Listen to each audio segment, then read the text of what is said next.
Have you ever borrowed a book from thousands of miles away? Across the country? Gesture ahead. Take next. Without stopping for directions? Alternate route 101. Or sent someone a fax? From the beach? You will. Have you ever paid a toll without slowing down? Bought concert tickets from a cash machine? Yeah, perfect. Or tucked your baby in from a phone booth? Have you ever opened doors? I'm home. With the sound of your voice? Our card, please. Carried your medical history in your wallet? Your wife's gonna be just fine. So this is where we stand on the atrium. Or attended a meeting? I really like what you guys have been doing, but in your bare feet? and they have a few other ideas. Have you ever watched the movie you wanted to, Science fiction. the minute you wanted to?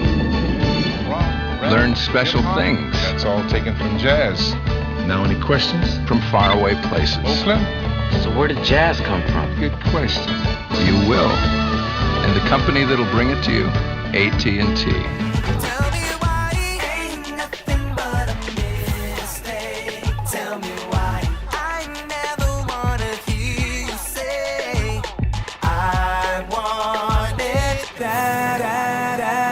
Hey, good morning. How are we doing today?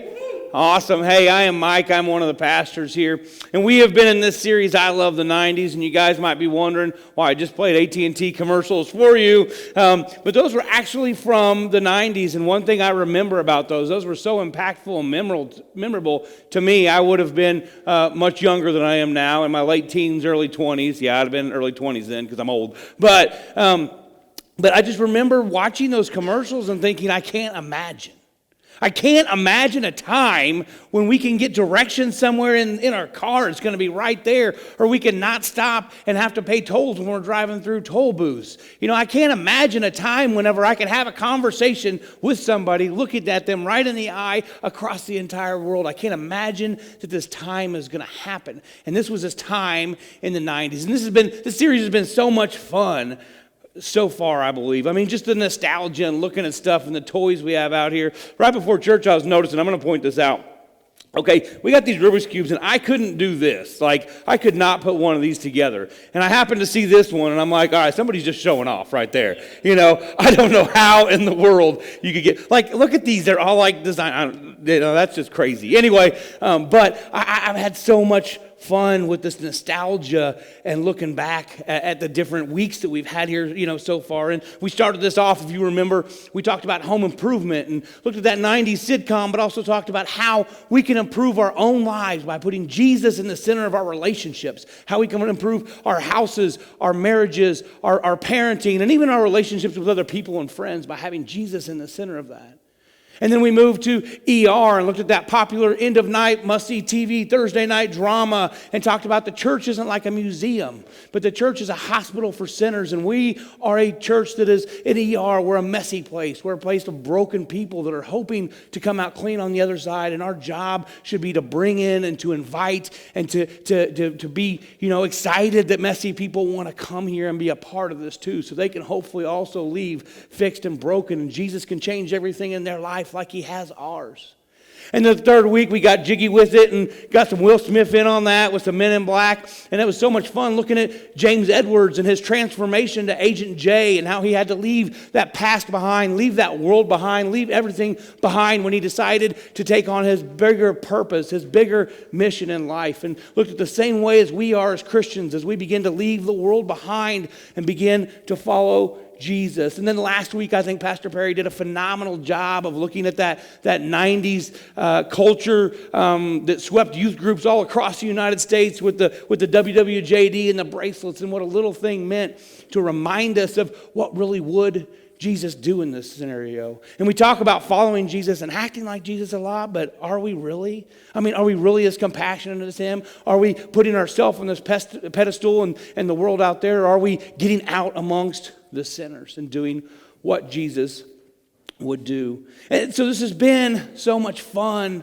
with this nostalgia and looking back, and I enjoy it so much. I have such a great time doing it. I've been wanting to do this series for quite a while. People are like, no, it's not a good idea. I'm convinced that the reason people told me it wasn't a good idea is because they knew I'd do a Saved by the Bell message. And I didn't. I saved y'all, all right? No Zach, no Kelly, no Slater, no I could keep going, But anyway, I left Saved by the Bell out of it for the most part. Just one little chunk is all you got of it. But it's been so much fun. But I think sometimes we get comfortable being in the time we're in. We get comfortable in the season we're in. We're comfortable in the 90s. We know what to expect from the 90s. I don't want to move ahead. I don't want to look forward. What is Y2K going to bring? I don't want to see that day because I'm comfortable here. I'm happy here. And I think that's kind of the season that we're in right now, is this comfort. And so I couldn't feel like there was a series more fitting and an ending more fitting and a message that I'm more excited about talking about today than what we're going to talk about. I am so stoked to talk about moving past the 90s. And that's just metaphorically. I know I joked the first week about how I wanted to dress like I was in the 90s, and I got in my closet and I'm searching for 90s clothes and couldn't really find anything unique and different because I never walked out of the 90s with my wardrobe. So it was all 90s clothes in there.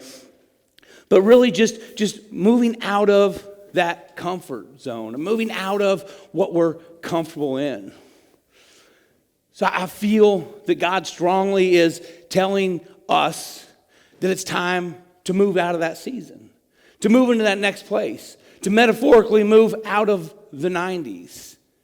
And I'm excited that we get to talk about that today. We're going to talk about a couple of things. We're going to talk about time, and we're going to talk about seasons.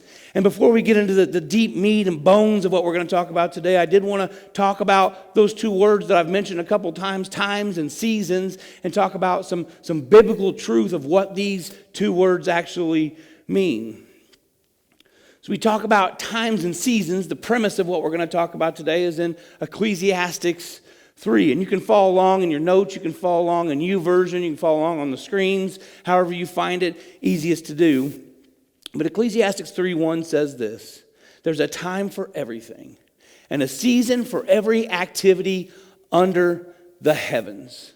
Now, I want to stop there for a second and highlight that, and we really want to look at that word. What does it mean, under the heavens? There's 29 different times in the book of Ecclesiastes that he says something about being under the heavens or under the sun. When Solomon explains this to us, he talks about this quite a bit, and sometimes we get these two words mixed up, time and seasons. And so I want to kind of go specifically on each one of them and talk about what each one means. So what time is under the sun. Time is what is under the sun. Time is what is under heaven. It's what all of our lives revolve around. It's going to the grocery store. It's picking the kids up from practice. It's paying the bills. It's waking up for work. It's coming home at the end of the night. It's those routines that we do, the things that we do, the things that happen every day. The things that happen under the sun. Time is the things that happen on earth. And sometimes those things that happen are mundane and routine and boring. Sometimes it's just waking up, going to work, and coming home. And sometimes time brings events that are a little bit more tragic. I mean, I can remember very vividly waking up on May 22nd, 2011. And I wouldn't remember that day so vividly if time hadn't brought us such an incident that went with that as well, too. I mean, I never would have thought when I woke up that morning. I went to church. I've been attending Ignite for about 3 or 4 weeks at this point. We had just started going. And I go to church and we come home and some friends were coming over. And then that tragedy struck. That tornado came through Joplin and tore up most of that town. But I never would have thought when I woke up that morning that time could bring that event. Or unfortunately right now, shootings in public and schools have become such a widespread thing that it's almost normal.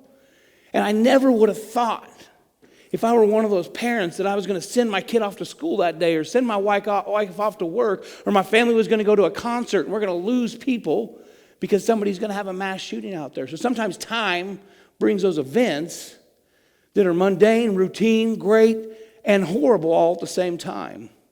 See, we don't know what's going to happen next. We don't know what's going to happen tomorrow.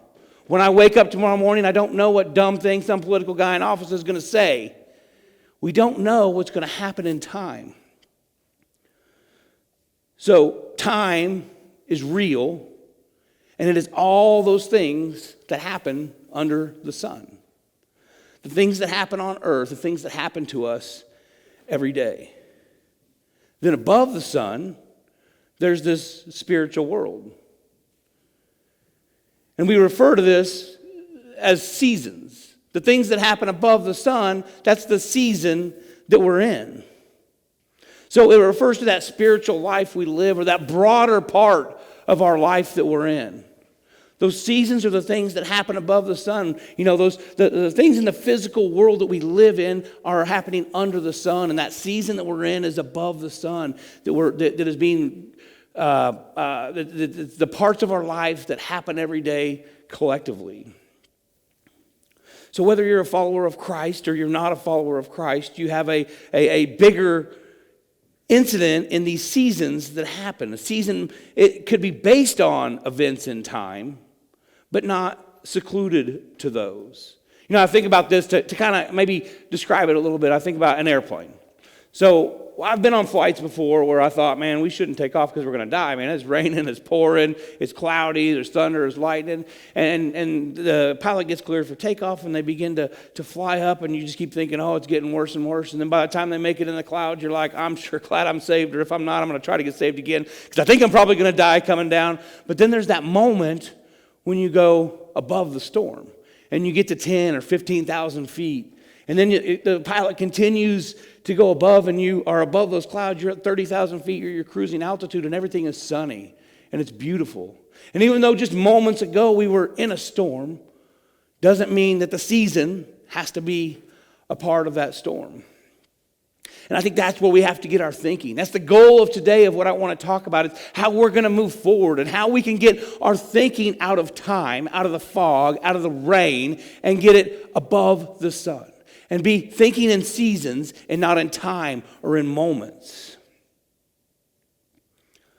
See, some of us might be thinking, well, I'm supposed to live above the sun. Well, that's not where I am. I mean, you're listening right now, and the Bible is telling us if you're going to live above the sun, you're going to be seated with Christ. And you're like, well, how can I be seated with Christ? I'm seated right here in this building, And so we're thinking in that time mentality. Or I'm seated here at my desk watching this podcast online or whatever it is. But that's not where you have to be seated mentally. When we're thinking under the sun, when we're thinking of events in time, then we're going to think of the things happening around us. But our goal is to move past that and live and think above the sun. So as we look at these two words today, and we're going to continue to talk about these two words and toss them around throughout the day, but if we want to look at it, time essentially means an incident, a moment, a situation that happens to you. You knew what time this experience started because you made it here. Well, you're here right now, you're listening to it. So you obviously, understand those moments in time. But when we look at the other side of that as seasons, that's when we don't refer to time singular, but those would be more like times with an S. We're thinking of times make season. Times plurally. The events that happen build and make up some of those seasons that we have. If we think about that Tale of Two Cities with Charles Dickens, what does he say? It is the worst of times, it was the best of times, is how it starts off. He doesn't say it was the worst time, it was the best time. Not one event happened, but he's speaking collectively of a lot of what was going on. Another way I think about this is I love football. You guys know that. I don't make that much of a secret. I love college ball. I'm getting ready for the new season. Summer sports aren't my thing. I don't really love watching summer sports, and I get a little bit bored. Fortunately, this weekend, all weekend long, has been the top 25 games of 2018 college football. And man, I've been watching those all weekend. Even though it's 110 out, I'm pretending like it's fall on my head. So I've been watching like Ohio State and Maryland from last year, and I watched Texas A&M and Oklahoma, and some of these games that are really awesome last year. And what kind of struck me as I was getting this together and I was watching those games is thinking about times and seasons is time is critical in a football game. I mean, critical. A game can be won or lost in the last minute, 30 seconds, 15 seconds. It only takes 1 second to lose a game. Some of these games I'm watching, there's 2 seconds left on the clock and the team comes back to win. But even if you lose that game, that's not really what's important when you think about a football team. Because really what's important is the season. I mean, what is the coach going to say? You can still lose a game. You can still lose a moment, of time. But at the end, you can still win a national championship, even if you lost that game. So the coach is going to bring the team back in the locker room and say, you know what? Just because we lost the game, it's about the season. We can't let it in there. Let's continue to move ahead. So the season, the entire season, the body of work, that's the long-term perspective that we have to look at. Another analogy for non-sports people would be time is your watch, and a season might be your calendar. But as we look at that balance of time, I want to talk about time a little bit, and how do we balance time, and what is important with that piece, and how do we look at it and begin to live above the sun. So we're going to continue to look at Ecclesiastes chapter 3 some more. And right after verse 1, Solomon goes into 14 different opposite statements. I'm going to read those through as quickly as I can. He says, there's a time to be born and a time to die, a time to plant and a time to uproot, a time to kill and a time to heal, a time to tear down and a time to build, a time to weep and a time to laugh, a time to mourn and a time to dance, a time to scatter stones, a time to gather them, a time to embrace and a time to refrain from embracing, a time to search and a time to give up, a time to keep and a time to throw away, a time to tear and a time to mend, a time to be silent and a time to speak. We all listen to that. A time to love and a time to hate, and a time for war and a time for peace. I've been reading the scripture a lot this week getting ready, and I cannot get that song. I had to listen to the song yesterday. Like it just kept going through my head. You guys know that song from the Byrds? For every season, turn, turn, turn. This is the song. If you didn't know that, this is the song. Go listen to it. It is all the lyrics are this verse right here. Anyway, sorry I sang to you. Anyway, so why exactly did I read all of this to you? Why was that important to talk about? Because here's what's important to remember and think about time. I wanted to show you that under the sun, all of us go through the same stuff. All of us have all of these things happening under the sun in our life. There's a time for war and a time for peace. There's a time to mourn. There's a time to dance. You are not unusual in what you go through in life, but it's how you react to those things that you come across in life. I mean, Solomon goes on to say in chapter 9, he says, I've seen something else that's under the sun. That's time he's talking about. The race is not for the swift or the battle for the strong, nor does the food come to the wise or the wealth to the brilliant or favor to the learned. In other words, he's saying it doesn't matter how good you are, how fast you are, how rich you are. Money doesn't matter because time and chance happen to all of them. Steve Jobs didn't live to see his nearly buttonless phone ever come to creation. I mean, that guy had enough money that he could buy an island. But it doesn't matter. Time and chance happen to everybody. There's so many things that we thought we would never see in this world. And that's one reason why I played those AT&T commercials this morning. I was thinking about those and thinking, there's no way that this could ever happen whenever I saw those. There's no way that I could ever have those amenities in life. But it's because of that time and chance. Because somebody took an idea to say, hey, let's move forward. Let's move society forward. And now we just take all those things for granted. See, time is good and time is bad.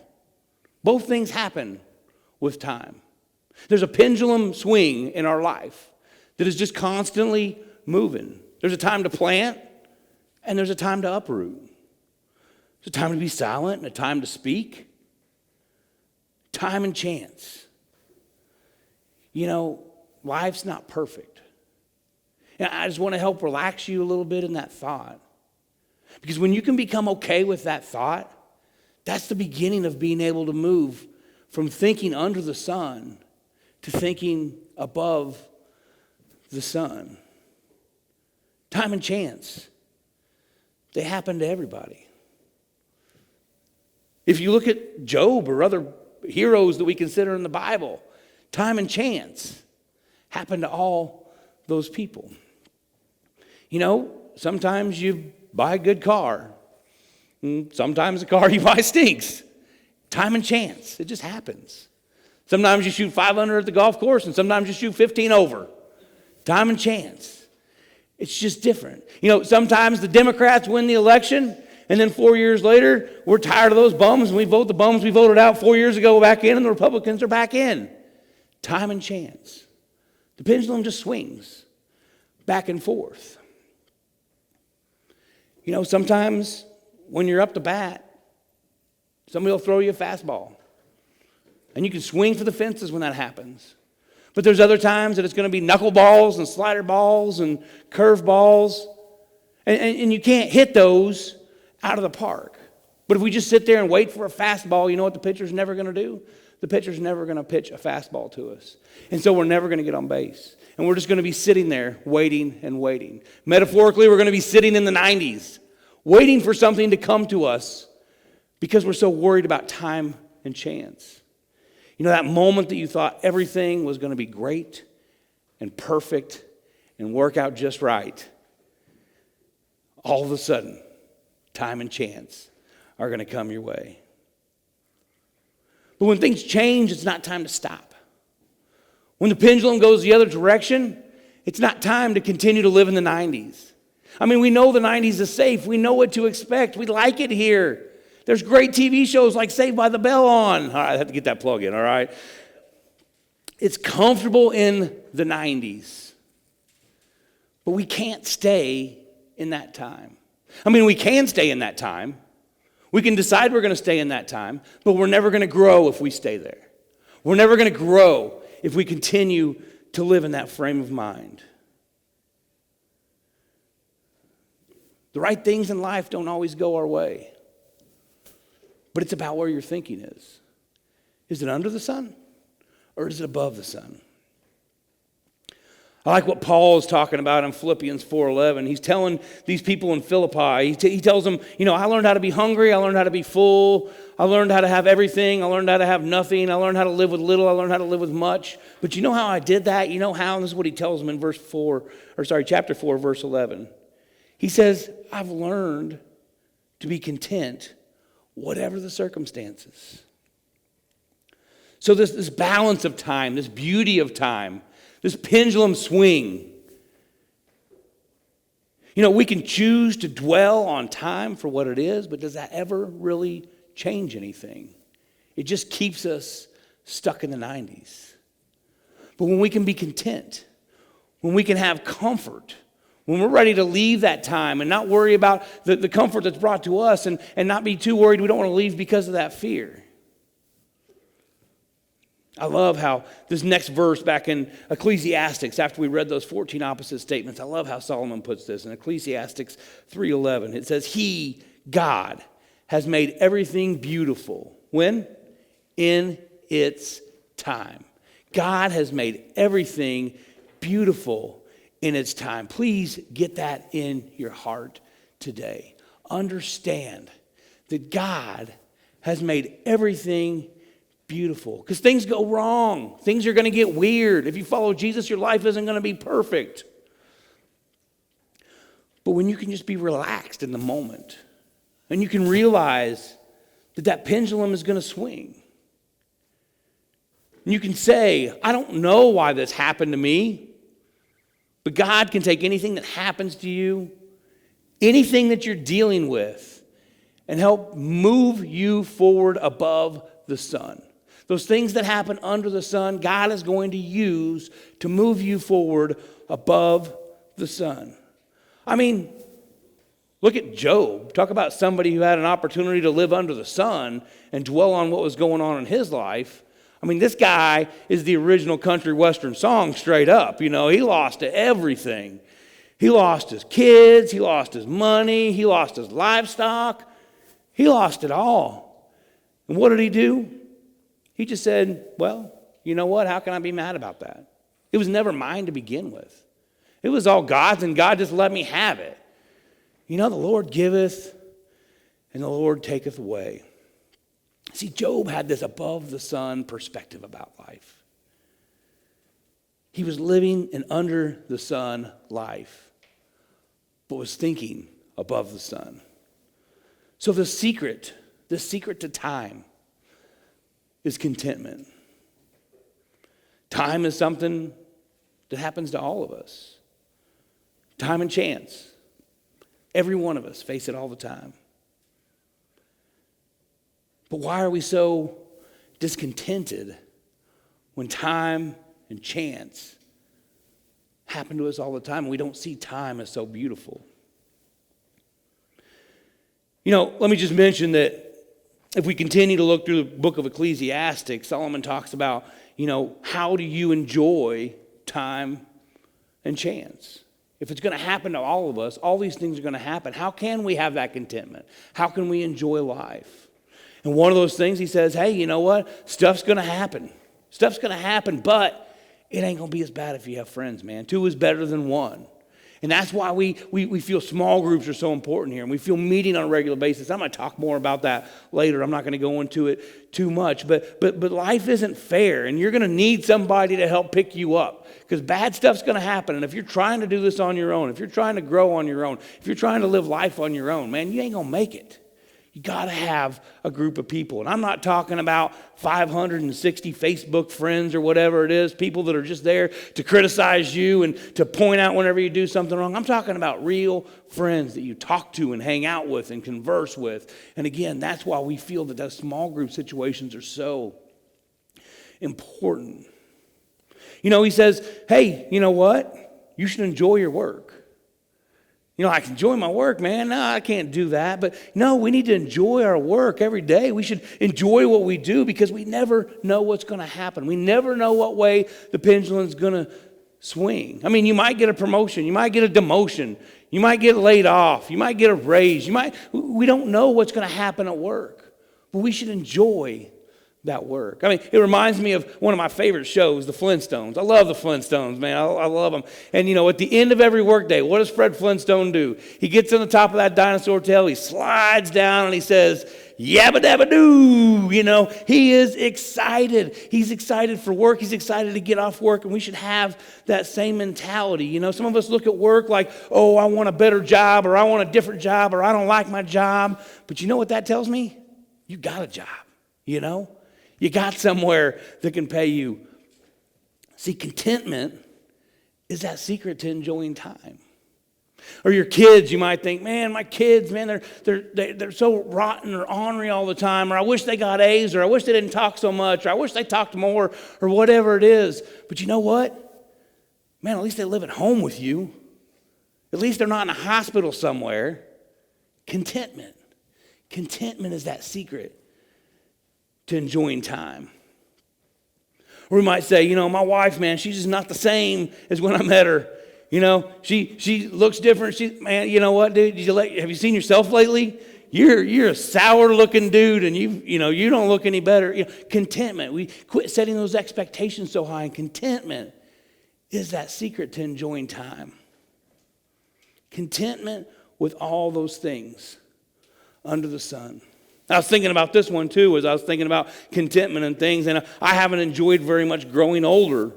I don't like the additional pains and aches and trips to the bathroom in the middle of the night that come with it. And, you know, you can't go out and do all the things you used to do. And I get frustrated because I can only go out for like an hour and it's too hot and I got to come in. And I used to be able to do all this stuff and play outside and whatever, and it's frustrating. But what's the alternative? I could get older, or I could not get older because I'm dead, you know? I think I'll take the getting older. Contentment. Contentment is the secret to enjoying time. So we've talked about time quite a bit. I want to talk about seasons for a little bit. Because once you get this under the sun mentality completed, and once you get this contentment of things under the sun and realize that all these things that are happening in this pendulum is just still swinging, once we get some comfort in that, we can begin to live in seasons and stop living in time. Begin to live above the sun and not under the sun. We can stop moving from counting our life in seconds and start counting our life in seasons. That verse that we were just reading, Ecclesiastes 3:11, I love how that verse ends. It says, he has also set eternity in the human heart. Yet no one can fathom what God has done from the beginning to the end.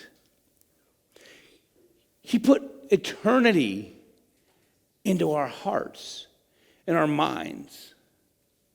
You know, there's this pendulum swing in our life, and time brings those swings back and forth.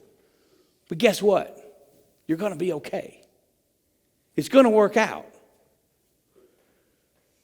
You know, we have to think in that eternity aspect and not in the time and the moments. I mean, you lost your house. Man, that sucks. But you're going to get another house. You're going to be okay. You got in a car wreck. Man, I'm sorry you got in a car wreck, but you'll get another car. It'll be okay. At least you're not dead. Job didn't work out for you? It's all right. You can get another job. We're going to be okay. We don't need to focus on those events of time. But when it comes to seasons, we have to realize that God has a bigger picture in mind for each one of us than these moments in time that we are measuring life in. This is how seasons work. Seasons are an entire eternal perspective of those things that happen, and only man can comprehend those things. It says right there, he put it in man's heart. Man can understand it. Animals can't understand it. Other creatures on this work don't understand eternity. They understand time.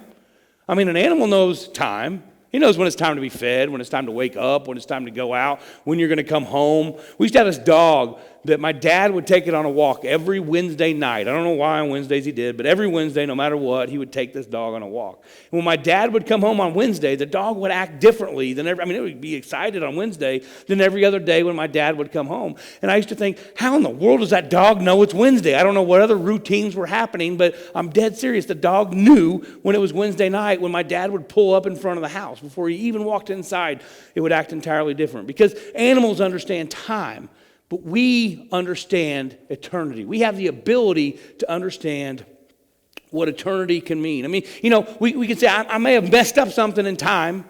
I may have screwed up in time. I know I've screwed up in time. But we can be restored in eternity. Our entire life isn't based off of just one moment of time. See, God works in seasons. God works in a different perspective than what we see. And so we got to start thinking above the sun. Time is dealing with all the little things that happen. I have this video that I want to show you that I thought really did a great job of illustrating this point that I'm trying to make. So we'll go ahead and start that.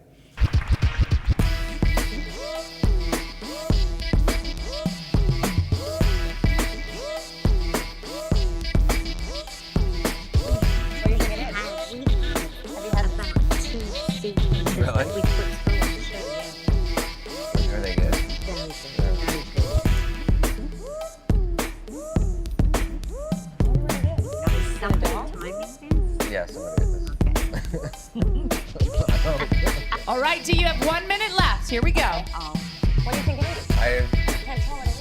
I don't know.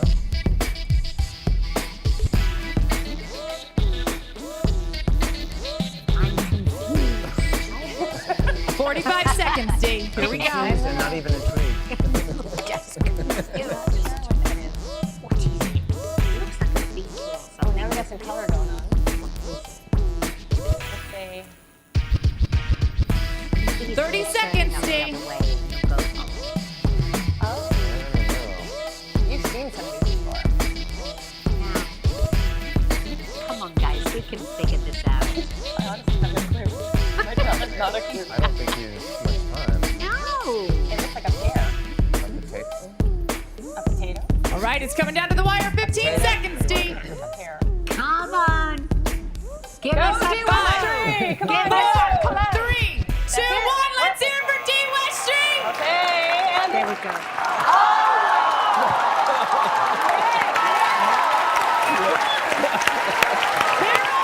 See, it wasn't until the very end of that we could see this picture that the artist had imagined. And all we're seeing the whole time is the brush strokes. And those brush strokes are like the time. We focus so much on the little brush strokes and we're not looking at the bigger picture in all of this. So we have to have contentment of those things that are under the sun so we can start living above the sun. And I know the earth was bad. And time and chance are going to happen to all of us. But there's a day coming. And there's a day coming when things are going to be so much bigger and we can put things into perspective. You know, they talk about it in 1 Thessalonians 5:1-2. It says, now brothers and sisters, about those times and dates, the times and seasons, the times and chance, the things that happen, we do not need to write to you, for you know very well that the day of the Lord will come like a thief in the night. You know, there's so much better things ahead for us. So much better things when we look at the bigger picture that sometimes we're trying to spend our lives figuring out what time and chance are doing or why that's happening, when we need to be looking above the sun and looking at the season and where we are and where we're supposed to move to. You know, we go through seasons as people. We go through seasons as individuals. But we also go through a season as Ignite, as a group. And I truly believe that's why I thought this was the best series to end with. As we were looking back at the 90s and looking back at things, I truly believe that God is ready to move us into a new season. I've spent a lot of time talking and in prayer and thinking and working and processing things. And I think God is saying, man, it is time to move to a new season. So to kind of close out today, I wanted to talk about some of those seasons I feel that we're getting ready to move into. And this isn't a B, C thing, or 1 happens, then 2 happens, then 3 happens. But this is just a season that we are getting ready to push to. And the first one is a season of harvest, to move the kingdom forward. You know, we talked about this in this series, that I really think that it is time for us to get out there in our community and begin to pillage and pluck the people that are not followers of Jesus. You know, we're comfortable here in the 90s, and we know what it's like. We don't want to see Y2K. We don't want to wake up the next morning. But God's saying, man, it is a season of harvest for you guys. Y'all have sat in the 90s long enough, and it's cool. But it's time to move out. And I don't say any of that to be offensive or upsetting. And I'm going to talk about that here in just a second as well, too. But I'm just saying it's time to move to a new season. It's time to move to that season of harvest. Our goal, our desire at Ignite was never to be a group of people who met with each other every week, but we should be a group of people who are finding lost people and bringing them to Jesus. And now is that time of harvest for us. The second one is a season of hospitality. Man, it is time to lift up our heads. A season of hospitality to our community. You know, it's a time to show people through contributions that we're ready to make, whether it's serving or financially, being there for people, whatever programs or processes we do, but to show them that Jesus did change everything in my life and he can change everything in yours too. It's time to show everybody not who we are, but who made us who we are. And that third one I have in there is it's a time or a season of holiness. To get ready and to stay ready. We talked about holiness. It can be thought of as a weird word, or what's going to happen. What do you mean by holiness? Holiness really just means to be set apart. And it's time for us to be set apart from other people, set apart from this world, a time for our own self-growth and development. And that's why we're going to be starting small groups. And I'll talk a little bit more about that at the very end. But these small groups are going to be designed for personal growth and group growth. Because it's time for us to be set apart from the rest of the world. Set apart from different places in this community and show, hey, you know what? Something different is happening there. Something radical is happening there. And it's because Jesus Christ has come in here and he's with these people. And they're growing and they're learning and they're doing life together and they're developing. And it's time. It's time for us to reach them.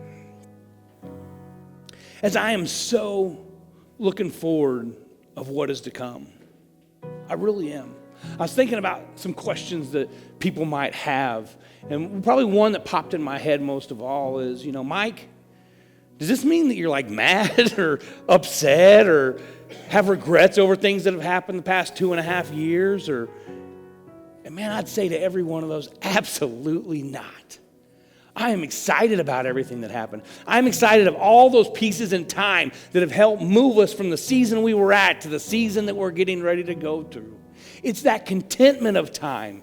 It's that contentment of time that I have of the things under the sun, and that understanding that we may be picking at all these little things that are happening in time, but man, it's time to look at the bigger picture. It's time to look at the broader perspective. It's time to move out of the 90s. It's time to go into a new season. God's been sitting there with the door open saying, hey, y'all come in, and we're standing on the other side saying, no, I like it over here. I like the party over here, man. And he's like, no, it's time.